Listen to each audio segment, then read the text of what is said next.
Alors qu'Andor revient la semaine prochaine, revenons sur la première saison de ce qui est sans conteste et d'assez loin, la meilleure série de l'univers Star Wars.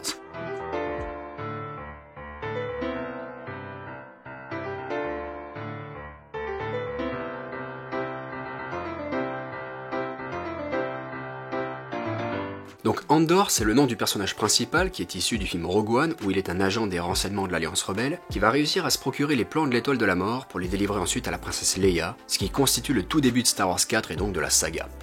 La série revient ainsi sur les fondements de la saga de George Lucas avec son conflit central entre l'Empire Galactique et une rébellion qui au moment de la série n'est pas encore unifiée, centralisée et organisée. C'est un thriller d'espionnage politique qui laisse donc de côté les personnages légendaires comme Leia, Luke, Obi-Wan, etc. pour se concentrer sur des gens ordinaires et des enjeux galactiques sous le prisme d'une communauté locale pour progressivement agrandir les horizons de la série. On découvre ainsi au début le personnage de Cassian Andor comme un petit voleur d'équipement militaire dans un cimetière d'anciens vaisseaux républicains, soit littéralement dans une décharge au fin fond de la galaxie en fait, et il dépend alors des autres et subit complètement son destin et puis va progressivement évoluer vers une prise de conscience de sa propre condition et de celle de la galaxie si les populations continuent de se reposer sur leur maigre laurier. La série s'emploie ainsi à nous faire découvrir des cultures locales auxquelles l'Empire ne prête aucunement attention, au point d'ailleurs de déléguer son autorité, et surtout qu'il rejette par pur principe, ce qui aura au final de gigantesques conséquences car il est tout simplement impossible de forcer chaque planète, chaque espèce et chaque culture à rentrer dans la même boîte uniforme. On a par exemple la communauté de Ferrix qui reste accrochée à ses traditions et à son entraide locale, mais aussi la culture Kenari et sa langue vernaculaire qui n'est, à très juste titre, pas sous-titrée pour souligner le gouffre qui sépare l'Empire de ces populations-là. Et justifie d'ailleurs ensuite le fait que le personnage principal ait un accent assez prononcé en anglais, ce qui n'est jamais le cas dans Star Wars, car il a dû apprendre le basique assez tard dans son enfance en fait. Et dans cette optique de fort contraste entre les cultures, Andor réussit également à redonner toute sa puissance et sa vraisemblance au régime fasciste qu'est cet empire galactique qui redevient terrifiant en faisant de la peur son arme principale, sans avoir besoin de grandes démonstrations de force, comme le montre le simple passage d'un chasseur TIE dans les vallées d'une communauté que l'Empire convoite. Mais du coup, tout ça ne nous dit pas pourquoi Andor est la meilleure série Star Wars. Alors honnêtement pour moi, Andor surpasse toutes les autres actuellement, absolument dans tous les domaines. Mais là où c'est le plus flagrant, ça reste le scénario. En fait, l'écriture dans Andor est tout simplement sur une autre planète. Tony Gilroy, qui en est le créateur, qui avait déjà coécrit Rogue One, poursuit ici avec le même esprit vers plus de réalisme et dans l'intimité de ses personnages, sans pour autant négliger le suspense et le spectacle. Vous le connaissez sûrement pour les Jason Bourne ou Michael Clayton, et c'est donc lui qui a écrit l'intrigue globale et quelques épisodes, et il est assisté notamment de son frère, Dan Gilroy, qui a notamment réalisé Nightcall, pour le scénario des différents épisodes, avec également Stephen Cliff, qui a notamment écrit la série d'espionnage The Americans, ou encore Beau Willimon, à qui l'on doit par exemple la série politique américaine House of Cards. Et donc cette belle équipe de scénaristes, qui n'ont d'ailleurs rien à voir avec Star Wars, ce sont pas des gars qui ont bossé sur d'autres projets de Lucasfilm ou de Disney, mais des gars qui ont fait leurs preuves dans d'autres domaines, et qui ici collaborent au scénario d'une série qui impressionne par sa finesse d'écriture et la qualité des dialogues, aussi bien dans la subtilité que dans les non-dits, les sous-entendus, ou même les quelques pointes d'humour bien amenées qui sont cohérentes avec la situation et sont plus des blagues entre les personnages qu'avec le spectateur. Honnêtement, c'est encore plus fin et riche que l'intrigue des films qui est pourtant riche en parallèles mythologiques et politiques, mais là le scénario fait constamment monter la tension et le suspense, tout en construisant toute une pyramide de parallèles et de récurrences thématiques qui enrichissent le parcours des personnages, comme avec le renversement progressif de la peur répandue par l'Empire et son apothéose sur Narkina 5. Et puis le montage est justement pensé comme enrichissement de l'intrigue, avec ses transitions en parallèle des différentes histoires, qui permet de juxtaposer les positions des personnages et la situation aux différentes échelles. Non, vraiment, John Gilroy, donc le frère du scénariste, avec qui il collabore depuis longtemps, et Tim Porter, qui a notamment été le monteur des séries Game of Thrones et House of the Dragon, ils ont vraiment fait un excellent job qui rend l'ensemble encore plus fin et subtil, encore une fois. Et puis cette finesse d'écriture se retrouve évidemment dans une panoplie de personnages développés, nuancés et variés, qui font vrai et nous poussent à constamment nous interroger sur les raisons et motivations et conséquences des actions de chacun. La série réussit ainsi à nous faire aimer un gentil qui vise à répandre la peur, à haïr un méchant qui fait correctement et même plutôt bien son boulot, ou encore à avoir de l'affection pour un protagoniste qui fait quand même sacrément déraper la vie de pas mal de gens, quoi.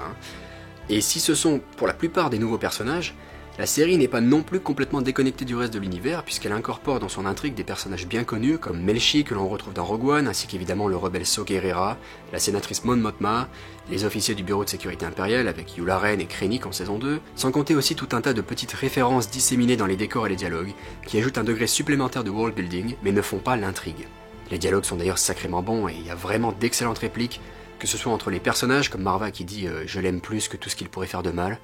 ou de phrases prémonitoires comme la citation « ils seront les architectes de leur propre destruction », ce qui deviendra effectivement le cas avec les camps de prisonniers, ou encore « le masque de la peur se répandra à l'image de Vador ». Et puis bon, Et évidemment 2 ou 3 monologues sublimes, comme celui de Luten qui est depuis devenu iconique, ou celui du gamin fervent rebelle idéologue, dont la rédaction du manifeste aurait pu être un gros monologue d'exposition entre les mains de scénaristes moins expérimentés, alors qu'ici ce n'est que la conclusion de toute la démonstration que la série nous a elle-même faite tout au long des 11 épisodes précédents, et ce n'est en soi qu'une synthèse de ce qu'elle nous a illustré, et ça c'est toujours bien plus fort qu'une simple scène d'exposition. Mais bon, évidemment, si ces superbes dialogues fonctionnent aussi bien, c'est aussi grâce à la qualité du jeu de toute une troupe d'acteurs livrant chacun une remarquable prestation pleine de justesse, à l'image de Genevieve O'Reilly et Stellan Skarsgård qui livrent probablement les performances les plus subtiles de toute la saga, aux côtés des excellents Diego Luna, Faye Marseille, Kyle Soller, Dennis Goff et bien sûr les vétérans Fiona Shaw, Andy Serkis et Forest Whitaker. Il faut dire qu'ils sont aussi très bien dirigés par le trio à la réalisation avec Susanna White et Toby Haynes qui ont pour l'habitude de réaliser des épisodes de séries british comme sur la BBC, avec également Benjamin Caron qui a notamment bossé sur The Crown, Sherlock ou Sharper. Et au-delà du travail sur l'image et le cadre, la série prend également le temps de poser plusieurs plans symboliques à l'image de la prison en forme d'insigne impériale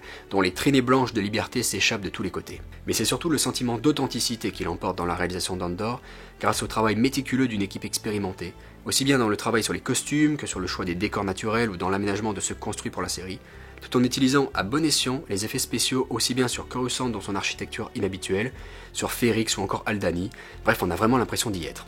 Après, bon, du coup c'est aussi la série la plus chère qui est produite Lucasfilm, mais bon elle a aussi plus d'épisodes que les autres et surtout elle se distingue des autres à tous les niveaux du coup. Même dans la musique d'ailleurs qui ne fait pas vraiment Star Wars et qui est effectivement très différente du reste de la saga mais résonne tellement avec l'histoire au point de finir par une musique carrément diégétique, avec ce magnifique morceau pour la marche funèbre de Marva qui à elle seule représente un acte de résistance,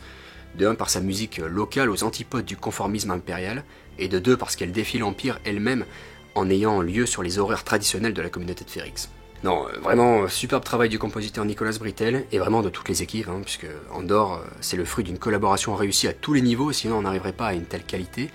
Qualité qui d'ailleurs, ça mérite d'être souligné, se bonifie de visionnage en visionnage, et ça c'est quand même assez rare. Bref, c'est une série qui se distingue des autres séries de la saga, en étant plus humaine, plus mature et plus profonde, et c'est vraiment très fort quand on se dit qu'elle réussit tout cela en remplissant quand même le contrat imposé par Disney, à savoir un format relativement court par épisode, et où chaque série, ou film d'ailleurs, doit être centrée sur un personnage avec son nom en titre. Et comment elle réussit ça ? Premièrement en divisant son total d'épisodes en blocs, ou en actes, disons, de 3 épisodes, qui sont reliés un peu comme un film, ce qui fait du 3x35 ou 3x45 minutes,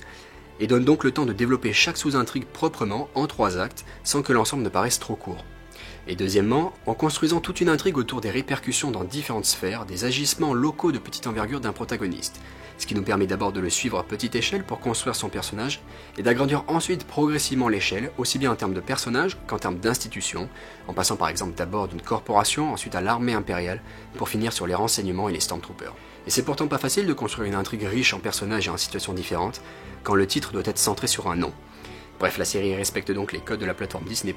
tout en jouant avec les règles pour mieux s'en affranchir et les exploiter à fond. Ils arrivent même à nous proposer une scène de torture dans un produit Disney, et donc avec aucun plan physique, et ça marche super bien grâce encore une fois à une mise en scène qui sert son propos. C'est vraiment d'un niveau incroyable dans l'ensemble, et d'autant plus quand on voit ce que la boîte de prod et la plateforme de diffusion nous proposent dans le même temps. Bref, c'est une perle rare, voire unique venant de Disney, et qui nous rend bien évidemment extrêmement impatients pour la seconde et dernière saison dont nous discuterons dans les prochaines semaines.